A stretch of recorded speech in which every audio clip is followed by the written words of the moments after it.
Hello, my name is Rick Moore, and I'm your host tonight of Right, when we're going to be interviewing author Carina Spears about her new book, Paladin's Honor. So, you ready for your interview? I am. You are. You're ready. Fire up, right? I am indeed. Let me ask you the first question. Now we concentrate on Devin a little bit, Okay. right? When he went to the temple and met with Valdesh the Younger, Mhm. what did he discuss with him? Well, Devin was concerned that Mirabelle had been in contact with the greater undead. These are the type that have wills and minds of their own, and they tend to have magic spells as well. So the families of paladins make great target for the undead that want to undermine the protections that people have against them. It's an ongoing game for them. Okay, so let's see, Theobald was a family member who was a paladin, right? He's a paladin, and So that's why they could be a target for them, right? Devin also, he's being a friend of a family member would do it, Right. So he's absolutely checking in on his friend's family, just as he has cohorts of his check on his family. If someone's affecting your family and they're using a leverage against you, you don't want to be the one sent to check on them.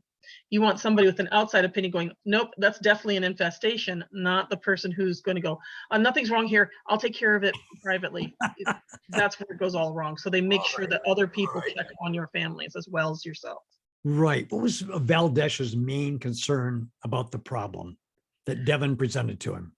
Well, Valdesh could read between the lines pretty fast, and he's like, the Order of Rise can only act if the problem is actually about undead.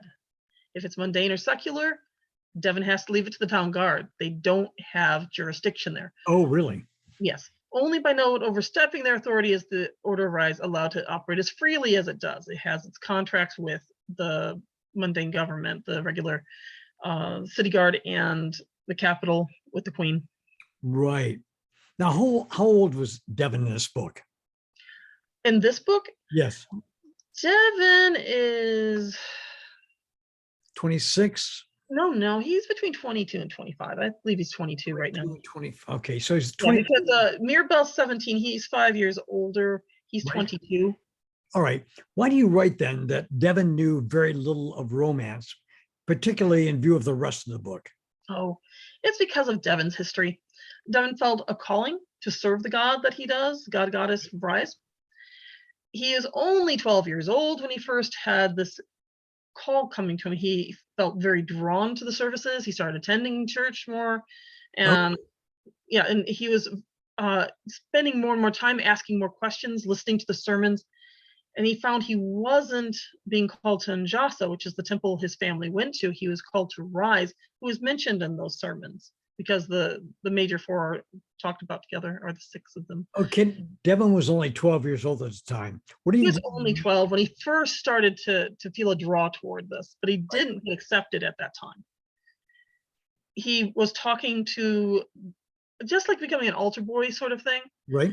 You start wanting to do a little more around the church. You might be pushed a little by the family. His family is like, oh, you want to do work at the church? Great, we'll take you more. That's very prestigious and honorable. Right. And the more he talked to the clergy and staff, the more he got an idea of what was available. Right. And he finally determined about when he was 14 that he wanted to go and serve as a paladin.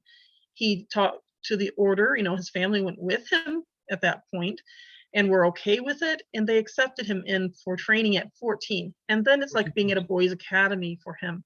He didn't go out a great deal until he was around 17, 18.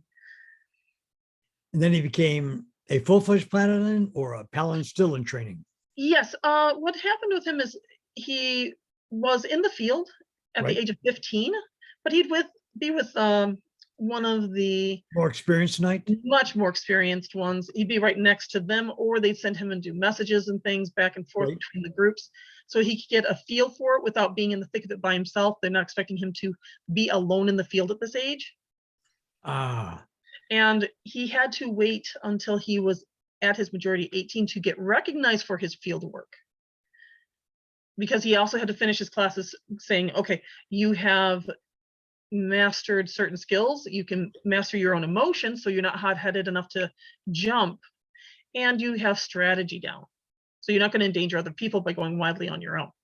What did that mean to him to be a paladin, by the way? Oh, it was, it's his calling in life, and he loves his work. Right? It's not easy work, but he is, he adores this. It is his core of his being called by his divine. He is sure this is what he should do. Fighting the undead, right? Fighting the undead.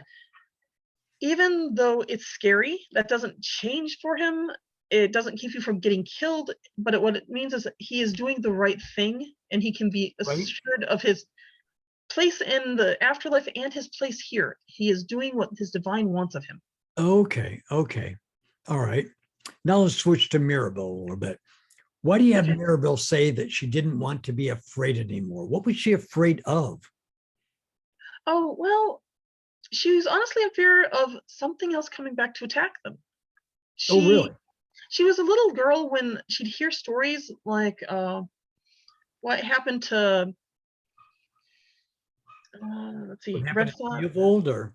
No. Before that, there some of the children who have been taken in by the temple, Red Sunrise and stuff, they're orphaned, and the people talk about, well, we think an undead took his mother or father. You know, this child's been wandering around alone. They've looked and looked and they can't find them. They were probably traveling and got caught.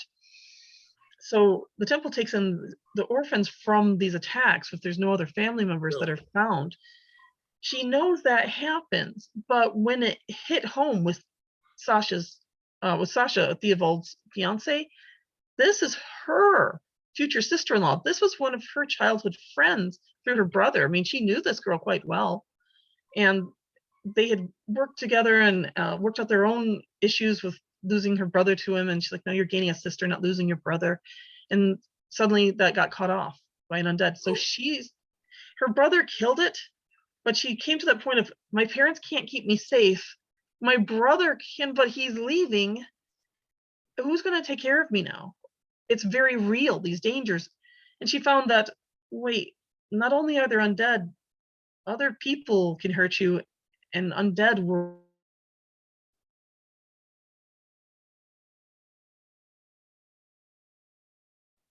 The Thieves Guild is offering her the chance to not be afraid of walking at night. That's really one of her big things, that she wants to be able to walk safely at night. No one's going to touch her because Now, of the power. why was she afraid of walking at night with the undead attack? And how could After the undead attack, how could yeah, the absolutely. Thieves Guild protect her? The How Thieves could Guild. the Thieves Guild protect her? The Thieves Guild at least gives her protection against ordinary humans doing it, and that network are more likely to talk about things going wrong, while it's not the Temple of Rise will tell you something's going on, but some of the other groups might not, because they want to keep the peace and keep it quiet. They don't want trouble to make people panic. Thieves Guild tell you what the real news is. So the Thieves Guild can't actually protect Mirabelle against the undead. Not against the undead, but she can do against human monsters, which she sees them as pretty much the same thing in a way. There's the supernatural aspect, but they were once humans, and those humans are still nasty on this side of the veil. So now, why does Mirabelle think of her brother Theobald in terms that she owed him nothing? Well, after Sasha died, Theobald was visiting her grave, and he was keeping it from his family, and he was talking to Mirabelle, and she was trying to pack him lunches, and she was covering for him and everything, and she was waiting for him to get better and just come back to her, like they used to be. But it didn't happen. She kept a secret, and he didn't pay her back in kind by coming back. He up and left without her ever knowing exactly why and what happened with him, and she felt completely abandoned. And since he abandoned her and left her with nothing, she doesn't owe him anything. Got it. It's a peculiar relationship she's got with her own brother, but I suppose it takes an adult to understand that. Yes, she's too young to really reason out. This book allows her to sort it out. Instead of issues with her father or her mother, she has issues with her brother, because she was so close to him. they play, he watched out for her everywhere they went, because there's just mundane things from roots on trees to, biting fish or anything. She was out playing with him and him babysitting effectively for her, since he's the older brother, while the parents were doing more complex things sometimes.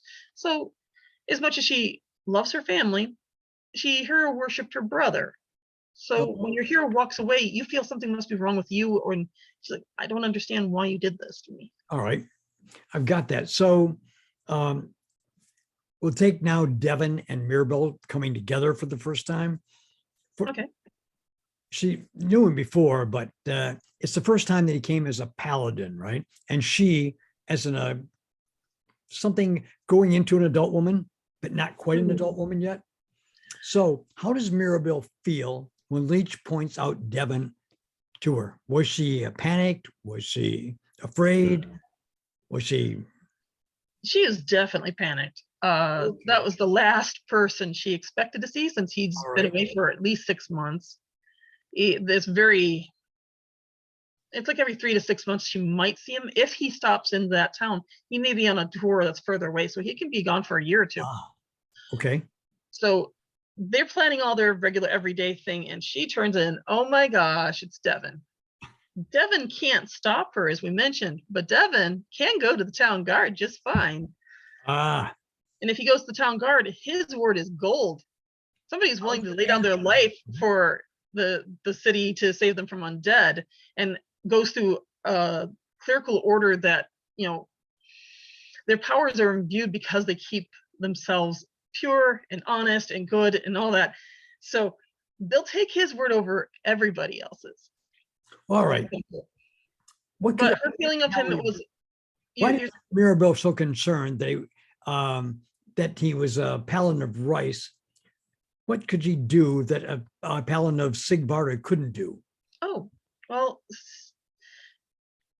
Rise deals with undead, so they can that's for that. But Sigvarda is justice, and a lot of the regular cases, they're kind of like the Supreme Court for it. Okay, that makes sense. They judge undead, or not the undead, but the dead. But can they intuit feelings? Can they intuit feelings, or can they intuit subterfuge? They can do some spells for truth. They can do, they can do spells for truth, right? Yeah, they especially have a ritual of combat that's done in the name of Sigvarda. If they have a paladin or a pair of paladins there, right? Whoever has the strongest case, because sometimes people have good reasons for a court case on both sides. Right. They have arguments, but the stronger argument will literally win when they do that specific ritual. Oh, I see. And because it is justice, a paladin of Sigvarda can step into the regular, everyday, mundane affairs of men, because that's their area of expertise, and they do help people. Is the area of justice. Justice. Paladins of Rice are the undead. Yes, and keeping the hearth. Right. There's two sides to Rise. There's the aggressive fighter, who's their protector, and then there's the Hearth Mother. Right. What's the other side of Sigvarda? Sigvarda doesn't have that. Rise is one of the only ones that has switched genders, and there's a whole lore about that. Okay. Him and Vital. Sigvarda is a son, Bard is a son, Anjasa is a daughter, and Tatiana is a daughter. But it gets a little more complicated, just like the Egyptian gods. Okay. Now, I like the way you have Devon react when Mirabel says, she's kind of haughty when she says it, that she was about to meet up with some friends, right? Why was she so afraid of him? Because he would go to the police?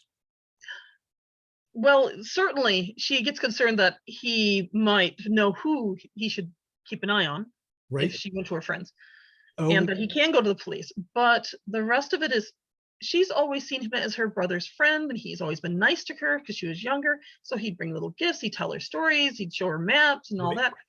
She's never seen him in action. She's never seen him get steely and harsh like he is here, because he's in business mode. Now that's interesting. Very interesting. Now, Jarek is looking on this whole scene Mm. of Mirabelle and Mhm. Devin coming together, and he with deeply suspicious looks. Right Mhm. now, Mirabelle at the same time knows that Jarek is there. Right, Yes, she sees him and across the what way. she fears going through his mind. Yes. She's She's wondering wondering if if he, I'm getting feedback. Are you getting feedback? No, it's fine on my end. Okay. All right. She wonders if Jarek is jealous of Devin, Ah, and she's like, "Oh, what do you think I'm here for? I'm trying to get rid of him. Oh, don't tell me you think I'm into him. What would I want with him? He's 5 years older." But right. Jarek's look at her, this jealousy she's never seen out of him, makes her start thinking, what is it that he's upset over? And when she does that, that actually plants the seeds in her mind that Devin isn't just this older guy who is her brother's friend and has always been a Right. paladin for as long as she's known him. He's a person, and he's actually closer in her age to her than away from her. He's in a marriageable range for her. She Ah, doesn't immediately land on that. She just okay. looks at it as from Jarek going, what are you thinking here? But the seed gets planted because of the reaction of other people around her, and it starts growing from there. Now you say that I'm kind of confused on Mirabelle's age at this point. She's Devin is 17. more than 5 years. Actually, 17 years old, right? She's 17 going on 18 in the book. Mhm. Okay, okay. What was the typical age for marriage for a girl in this world that you've created? 15, Generally, 20, or no, it's about the 18 to 20, 17 to 20. okay, They want them to get to a certain level of adulthood and mastering skills before they go out and marry. They could be as young as 16 if it's childhood sweethearts and the parents are like, yeah, yeah, we know where right. this is going, and they are already, let's say they're set to have their inheritance set up with the family farm as a Oh, child or something. They could start off earlier, but the men marry a little later because they're right. expected to actually set up a household. They have to have their apprenticeship done. They have to start saving some money and be able to take care of a wife and children. You don't just jump out there. That's to survive. Now you say Maribel was 17 years old, right? Was Yes. she too young to order wine? And what was her purpose in ordering the wine in the first place? One moment. Maribel is not too young because this is a little like the Old West in this town. Right. They will sell it to you if you have the coin. However, Okay. you got Good to attitude, I get the guess. money, yeah. But getting a hold of that coin, where did you get the money? And the town's going to talk. She doesn't normally get something like that. It's rather an extravagance. Right. You might have small beers because the water source can be a little rough at times. So Right. even the kids may have a little bit of very limited alcohol that's been watered down. Right. But wine is a sophisticated drink, and it's from out of town, most of it. Even her parents, who raise the grapes that they do, they're sending them to the capital as an Oh, where they make it into wine, right? yeah, they make it into wine, or they sell it straight because they have the champagne ones that you can pop off with your teeth. Okay. So those are luxury items. They sell them as luxury gifts to Got it. to the capital and get a higher price for it. But they don't actually get to use much of it for themselves. Their other farm things are their So main. she's trying to impress Devin that she's sophisticated. She's trying to impress him that she's grown up and sophisticated, and she's grown past what he thinks she has. But she doesn't do this most of the time because, again, they're going to talk, and her parents are going to be like, "Where'd you get the money? We don't give you that much spending money. You'd have to save up, X number of weeks That to would have." be a problem, right? Yes. So if you're going to steal, how are you going to hide it? And that starts to be a problem later. Mirabelle's going to come up against. Right now, it's all exciting to do this, but later on, it's going to be, even if Jarek made a big score, how are you going to explain it? Where are you going to hide it? How are they going to launder the money, in other How words? are you going to launder it? She has not hit that wall because they're not that successful. Neither has he. And that would be their next big problem. Okay. Now, when Devin confronts her with what her family thinks of her change in behavior, What is Mirabelle's reaction to that? I'm curious. She's angry with it. She's so frustrated with him. She's just settling in and going, maybe he really is here just because he saw me and he cares about the family and we're just going to have a nice meal. And he's like, did you know your family thought maybe you were being attacked by undead? And she's like, oh, it is my family doing this. I don't have to answer them. My brother was younger than I am now when he made his life decisions to go join an order of paladins. Why am I stuck at home tending the sheep? Right. So yes, she's Angry. frustrated and angry. She's angry at her family. She's More somewhat angry angry at at Devin, her but most of family? it's frustration with him that he would bother her about it. Or is she more angry at her family or at Devin? More at her family, but it's you have the person in front of you that you're going to target a little bit there. Oh, yes. Shooting the Makes sense. messenger. That makes sense. All right. When Devin, last question, by the way, when Devin tells Mirabelle to have faith in her brother, but when she says, have I answered all of your questions? Are you satisfied that I'm not under some dark influence? Clearly, she is dissembling. And when she further thinks, was it an excuse to wheedle at her to return home like a good girl? That would not happen. We know that trouble is brewing, right? This sets us up for the conflict that is to come. So describe the conflict that is to come between the two of them that keeps them apart. Devin is trying to go, look, this isn't a good idea. This is the right path to go on, and I'm going to set the example. Please go back. Your family's worried about you. This is going to affect your brother. I'm certainly not happy about it. And she's going, that's everybody else's choice for her. Wow. She's going to push forward with being a member of the Thieves Guild and trying to pull off larger heists. And she's still a teen. What Jarek's proposing for life in the Thieves Guild sounds more exciting than it actually is. Right. It sounds better right now than what her parents are doing. She's just chafing. She doesn't hate it, but it's not exciting. Right. And she doesn't have the life experience yet to see that the odds of getting this kind of life to pay off the way the guild are talking, the little group of friends, these teens to early 20s think it could work out. It's not very high. Moreover, the excitement of stealing hasn't led to those questions of how to hide it or how to launder it yet. What you're saying is she's ignoring Devin's point of view, right? Yeah, she's Devin's advice to her. Yeah, she's really not interested in this advice. She also is resentful to the order and the temple because they took her brother away. So she's gotten farther along. She's like, you people live in an ivory tower. I don't think you know what the real world's like. It's scary down here. Yeah. So I'm gonna be with the scary people because they're the ones who'll keep me safe, because you don't. You just took my brother away. That's all you did. Wow. Now that'll be conclude the questioning for today, but tune in next week when we'll go into in more detail how Devin and Mirabelle resolve their conflict. Touch of that, because there's a big trouble brewing between them. And we got to see what it is first. So Carina Spears, your book is Paladin's Honor. Yep. And how can they get a hold of you? Your website and Facebook?